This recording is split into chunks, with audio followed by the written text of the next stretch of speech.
इस चैप्टर में हम प्योर कंपटीशन को स्टडी करेंगे इन द शॉर्ट रन। उसमें प्राइसिंग कैसी होती है, उसमें प्रॉफिट मैक्सिमाइजेशन कैसा होता है, फर्म्स कैसे बिहेव करती हैं, प्योर कंपटीशन के कैरेक्टरिस्टिक्स क्या हैं, ये सारी चीजें हम इस चैप्टर के अंदर देखेंगे। तो इसमें हमारा ऑब्जेक्टिव ये है कि आपको main characteristics of four basic market models उसके बारे में मैं आपको बताऊंगा, और जो प्योरली कंपेटिटिव मार्केट्स हैं उनकी क्या कंडीशंस हैं, उसकी क्या कैरेक्टरिस्टिक्स हैं, वो हम बात करेंगे।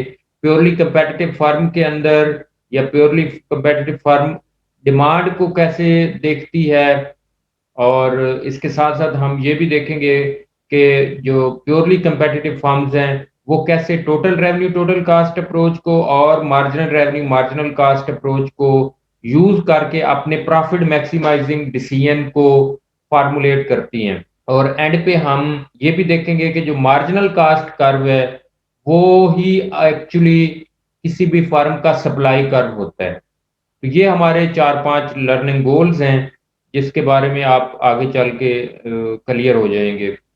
तो ये 4 मार्केट मॉडल्स हैं इकोनॉमिक्स के अंदर। 4 मार्केट मॉडल्स होते हैं या आम मशहूर हैं, इसके अलावा भी हैं लेकिन ये मशहूर हैं या जनरली यही हैं।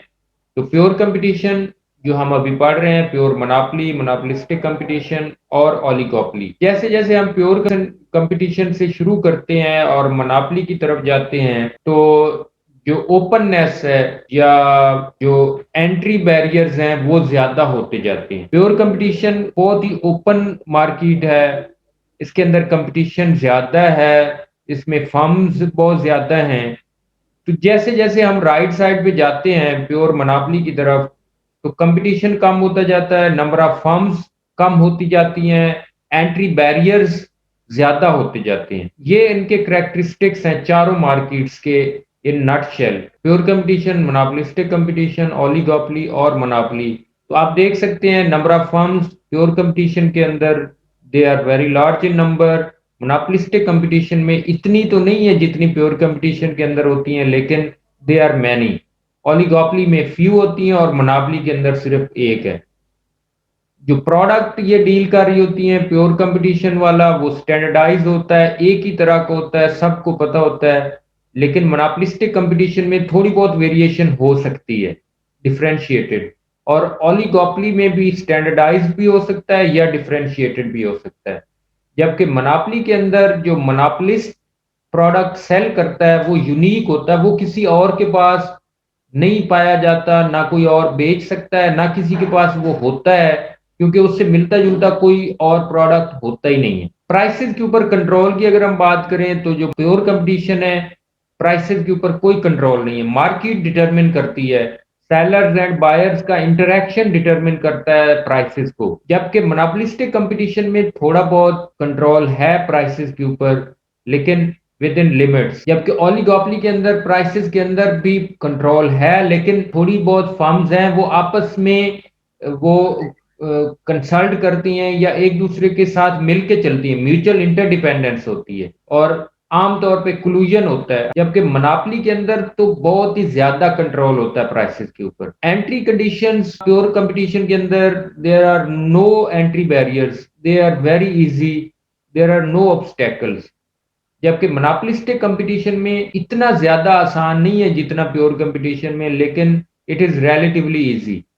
जबकि ओलिगोपोली में बहुत सारी ऑब्स्टेकल्स हैं और मोनोपोली के अंदर तो कोई और बंदा कोई और फर्म एंटर ही नहीं हो सकती, कि एंट्री एक फर्म है दूसरी का जो एंट्री है वो बहुत मुश्किल है। Non price competition pure competition के अंदर आपको पता है कि वो प्राइस का ही कंपटीशन होता है, तो नॉन प्राइस कंपटीशन होता ही नहीं है, क्योंकि एक ही तरह का प्रोडक्ट है तो नॉन प्राइस कंपटीशन तो होगा ही नहीं। जबकि मोनोपोलिस्टिक कंपटीशन में कंपटीशन होता है, लेकिन वो आमतौर पे through advertising, branding, trade marking.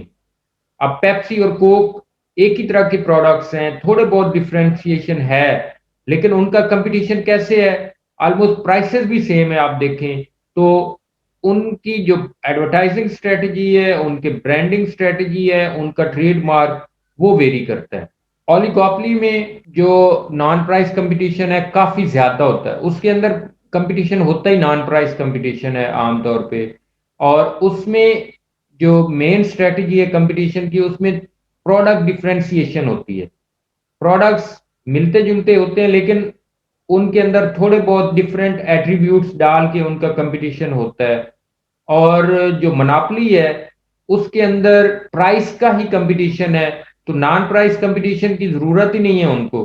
सिर्फ वो पब्लिक रिलेशन एडवर्टाइजिंग के ऊपर जोर देते हैं, क्योंकि एक ही, अब देखें, मैं आपको इसकी एग्जांपल दूं तो इलेक्ट्रिसिटी वापडा का कोई कंपेटिटर है ही नहीं, तो उनको कोई किसी तरह की कोई प्राइसिंग के ऊपर उनका कोई कंट्रोल, उनको कंट्रोल करने वाला या उनको compete करने वाला नहीं है।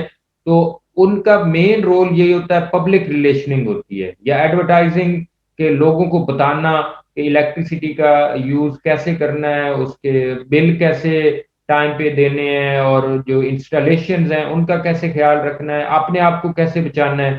तो ये पब्लिक रिलेशन एडवर्टाइजिंग है। अदरवाइज उनको जरूरत ही नहीं है बिजली वालों को, गैस वालों को।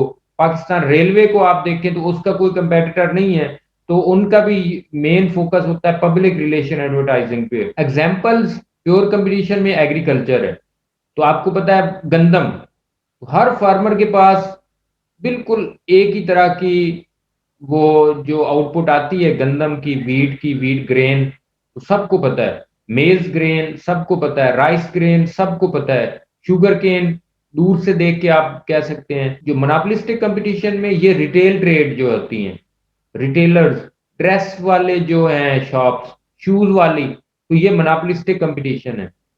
ओलिगोपोली में देखें तो स्टील, बहुत थोड़ी फर्म्स हैं। ऑटोमोबाइल्स, टोयोटा, होंडा, हुंडई, और इस तरह की सुजुकी, 4 5 10 फर्म्स होंगी मैक्सिमम।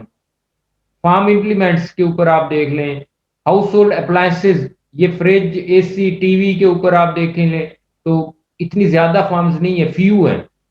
जबकि मोनोपोली की मैंने आपको जैसे एग्जांपल दी, लोकल यूटिलिटीज, वासा आप देख लें, फैसलाबाद के अंदर पानी का सिर्फ एक ही इदारा है, तो इनकी कोई एडवर्टाइजिंग या उस तरह की प्राइसिंग, वो अपनी मर्जी से प्राइसिंग करते हैं, आपके बिल में लगा के भेज देते हैं, आपको पे करनी पड़ती है। तो ये 4 मार्केट मॉडल्स हैं जो कि काफी इंपॉर्टेंट हैं, जिसके ऊपर हम आगे चल के काफी डिटेल में देख लेंगे। अब हम प्योर कंपटीशन की बात करें तो इसके ये 4 कैरेक्टरिस्टिक्स हैं। एक तो ये है कि there are very large number of sellers and buyers. जो प्योर कंपटीशन की मार्केट होती है, प्योरली कंपेटिटिव मार्केट, उसके अंदर बहुत ज्यादा सेलर्स भी होते हैं और बायर्स भी होते हैं, और इसमें स्टैंडर्डाइज प्रोडक्ट होता है। तो एग्रीकल्चर की एग्जांपल दी है, सब्जियां देख लें तो करेला, सबको पता है करेला इस तरह का होता है। अब करेले के अंदर कोई डिफ्रेंसिएशन नहीं हो सकती, भिंडी के अंदर कोई डिफरेंशिएशन नहीं हो सकती। और the purely competitive firms are price takers. वो प्राइस जो मार्केट के अंदर सेट हो जाती है, उनको वही प्राइस लेनी पड़ती है।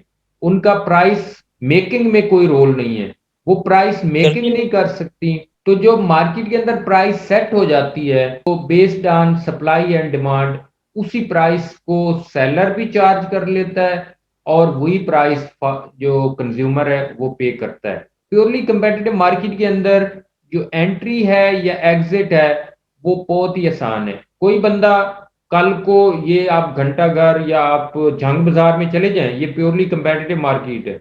एक बंदा अगर एक दिन छाबड़ी लगाता है, अगले दिन नहीं आता, तो मार्केट पे कोई असर नहीं पड़ता।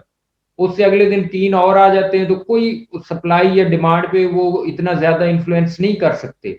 एक फार्मर गंदम एक साल उगाता है, अगले साल नहीं उगाता, तो गंदम की सप्लाई पे या उसकी प्राइसेस को वो इन्फ्लुएंस नहीं कर सकता, क्योंकि उसका बहुत ही माइनर शेयर है। तो एंट्री या एग्जिट करने से मार्केट के ऊपर कोई फर्क नहीं पड़ेगा। लेकिन आप जैसे देखें, मैंने बताया आपको, ओलिगोपोली है, जो टोयोटा है वो पाकिस्तान से चला जाता है, वो अपनी सप्लाई, टोयोटा गाड़ियों की सप्लाई खत्म कर देता है, तो बाकियों को बहुत सारा फर्क पड़ेगा। जो सुजुकी है या हुंडई है या दूसरी जो गाड़ियों वाले हैं, वो उनकी सेल्स और उनकी प्राइसेस में बहुत सारा फर्क आएगा।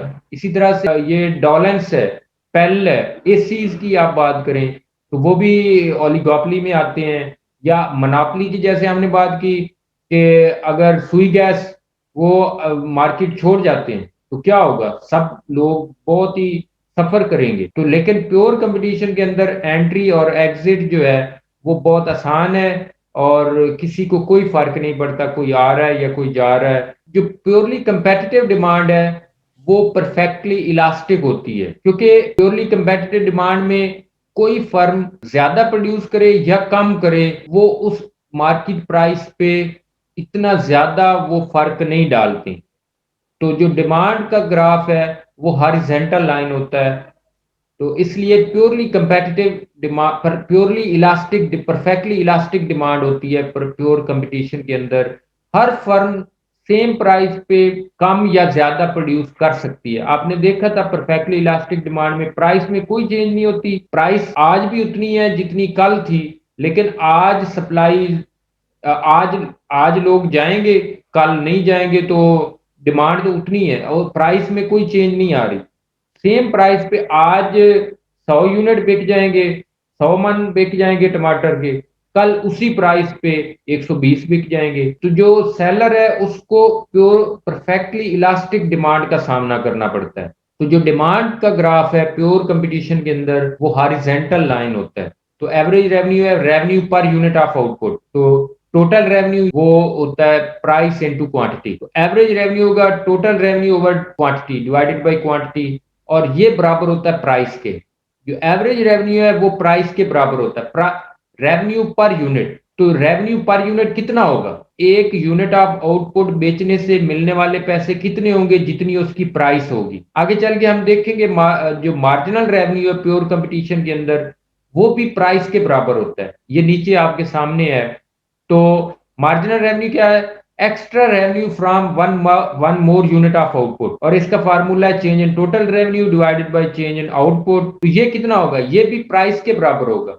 एक और आउटपुट का यूनिट बेचने से कितने पैसे मिलेंगे, जितनी उसकी प्राइस होगी। तो मार्जिनल रेवेन्यू, एवरेज रेवेन्यू और price are one and the same thing in pure competition. जबकि बाकी जो मार्केट स्ट्रक्चर्स हैं उसमें ऐसा नहीं है। मोनोपोली के अंदर देखेंगे, आप देखेंगे कि मार्जिनल रेवेन्यू और जो प्राइस है उसमें डिफरेंस है। तो यहाँ पे ये हम कैलकुलेट कर लेते हैं टोटल और मार्जिनल रेवेन्यू।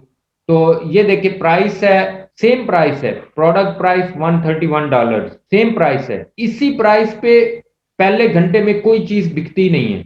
आज सुबह सुबह जब मार्केट खुली 131 का अगर हो एप्पल 1 किलो, तो सुबह 5 बजे जो मार्केट में आया 5 से 6 बजे तक प्राइस 131 ही थी, तो कोई सेलिंग नहीं हुई, यानी कोई डिमांड नहीं थी। तो क्वांटिटी डिमांडेड 0 है।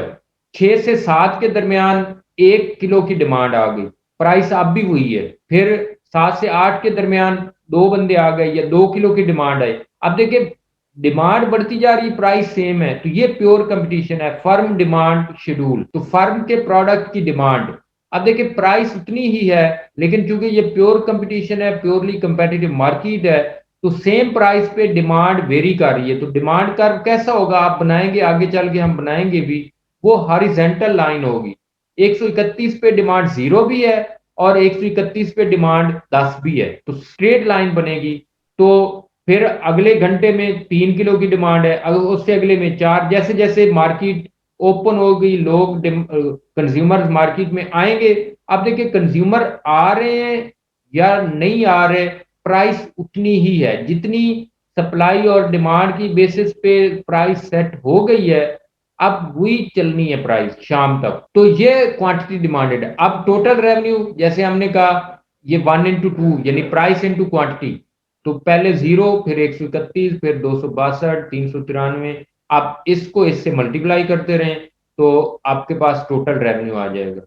और मार्जिनल रेवेन्यू आप देखें सेम है, change in total revenue divided by change in output.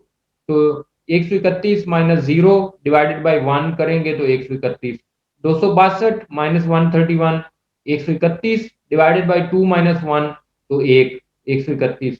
तो ये देखिए आप जो प्राइस है वही मार्जिनल रेवेन्यू है। और अगर आप एवरेज रेवेन्यू फाइंड करना चाहें तो ये देखें total revenue divided by quantity. तो 131 divided by 1, 262 divided by 2, 393 divided by 3, 524 divided by 4, 655 divided by 5।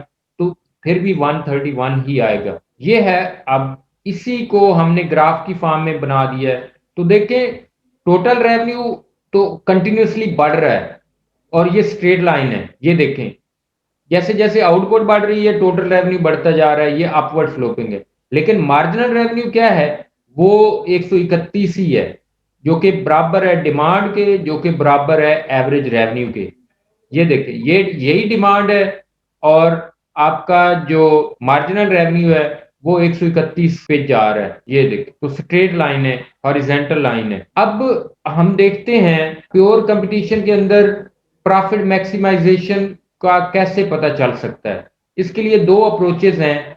तो जो प्योरली कंपेटिटिव सेलर है, प्रोड्यूसर है, वो तीन तरह के क्वेश्चंस को फेस करता है कि क्या फर्म को प्रोड्यूस करना चाहिए, अगर करना चाहिए तो कितना करना चाहिए, और उसको कितना प्रॉफिट या नुकसान होगा। उसके लिए हमारे पास दो अप्रोचेस हैं, total revenue total cast approach है और marginal revenue marginal cast approach है। तो total revenue total cast approach में हम क्या देखते हैं, ये है हमने अभी जो, तो टोटल रेवेन्यू और टोटल कास्ट, जो पीछे से हमने टोटल कास्ट का डाटा आपको याद है, टोटल रेवेन्यू अभी हमने वो कैलकुलेट किया है। तो ये जो ब्लू लाइन है ये टोटल रेवेन्यू है और टोटल कास्ट पिछले ग्राफ से हमने ये लिया हुआ है। तो ये डाटा है। अब देखें प्रॉफिट कहाँ पे मैक्सिमाइज होना है, हम वो अभी देखते हैं। लेकिन इस पॉइंट पे देखें, टू पे देखें, तो टू पे टोटल रेवेन्यू और टोटल कास्ट बराबर हैं। इसको हम बोलते हैं break even point. Break even point पे क्या हो रहा है, जो टोटल कास्ट है वो टोटल रेवेन्यू के बराबर है। इसमें नॉर्मल प्रॉफिट आपको आ रहा है। नॉर्मल प्रॉफिट में क्या होता है कि आपके जो खर्चे हैं, चाहे वो इम्प्लिसिट हैं या एक्सप्लिसिट हैं, वही कवर हो रहे हैं। इसके बाद आप इस पॉइंट पे देखें 13 और 14 के दरमियान, तो ये भी ब्रेक इवन पॉइंट है। इससे पहले नुकसान है, इससे आगे आप प्रोड्यूस करेंगे फिर भी नुकसान है। यानी 13 और 14 के दरमियान से आप आगे जाएंगे, 14 पे चले जाएंगे तो आपको नुकसान होना शुरू हो जाएगा। 2 से कम प्रोड्यूस करेंगे तो फिर भी नुकसान होगा। तो ये एक ब्रैकेट है जो, जिसके अंदर प्रॉफिट आपको आ रहा है 2 से लेकर 13.5 तक, और प्राइस तो हमने वो 131 रखी हुई है। तो प्रॉफिट कहाँ पे मैक्सिमम होगा, जहां पे टोटल रेवेन्यू और टोटल कास्ट के दरमियान हॉरिजॉन्टल डिस्टेंस मैक्सिमम होगा। ये देखें यहाँ पे। और इसका हमें पता कैसे चलता है, इसके लिए आप अगर टोटल रेवेन्यू के पैरेलल एक लाइन ड्रा करें जो इसको टच करे, तो वो यहाँ पे टच करेगी, तो आपको पता चल जाएगा कि आपका प्रॉफिट यहाँ पे मैक्सिमम है। इस अप्रोच से आपको पता चल जाता है कि आपका प्रॉफिट कहाँ पे मैक्सिमम होगा। ये है प्रॉफिट, प्रॉफिट फंक्शन। आप देखें 2 के बाद प्रॉफिट आना शुरू हुआ है, 2 से पहले नुकसान है। ऊपर भी आपने देखा था, ये देखें 2 से प्रॉफिट आना शुरू हुआ और 13.5 के बाद फिर प्रॉफिट खत्म हो गया, नुकसान शुरू हो गया। तो प्रॉफिट को अगर हम इसको प्लॉट करें तो 2 के बाद प्रॉफिट आ रहा है, और आप देख भी सकते हैं यहाँ पे भी प्रॉफिट आना शुरू हुआ है, यहाँ पे मैक्सिमम हुआ है 9 पे। ये देखिए 9 पे मैक्सिमम हुआ है, फिर उसके बाद कम होना शुरू हो गया। तो एक पॉइंट ऐसा है कि जहां पे आपका प्रॉफिट मैक्सिमम हो जाता है। तो जो प्रोड्यूसर है उसका भी यही मेन मकसद है, कोई चीज अगर वो प्रोड्यूस कर रहा है तो वो इसीलिए कर रहा है कि उसका प्रॉफिट ज्यादा से ज्यादा हो। तो 2 पे प्रॉफिट आना शुरू हुआ है, तो 9 तक मैक्सिमाइज हो गया है, और उसके बाद अगर उस 9 से ज्यादा प्रोड्यूस करेंगे तो फिर भी प्रॉफिट कम होना शुरू हो जाएगा। तो 9 के बाद अगर आप प्रोड्यूस करते हैं तो खर्चा तो होगा ना, और खर्चा होने का मतलब यह है कि आपकी पर यूनिट कास्ट बढ़ रही है। 9 तक पर यूनिट कास्ट कम हो रही है तो आपका प्रॉफिट बढ़ता जा रहा है। 9 के बाद आपकी पर यूनिट कास्ट बढ़ जाएगी तो आपका आपका जो प्रॉफिट है वो कम होता जाएगा। तो इसलिए वो हम अगली अप्रोच के अंदर जब marginal revenue marginal cast approach की हम बात करते हैं तो उसमें, लेकिन ये एक इसके पीछे जो मेन आइडिया है वो यही है कि आपका प्रॉफिट बढ़ता है एक खास लेवल तक और उसके बाद वो कम होना शुरू हो जाता है। तो प्रोड्यूसर को 9 यूनिट्स ऑफ आउटपुट लेने चाहिए।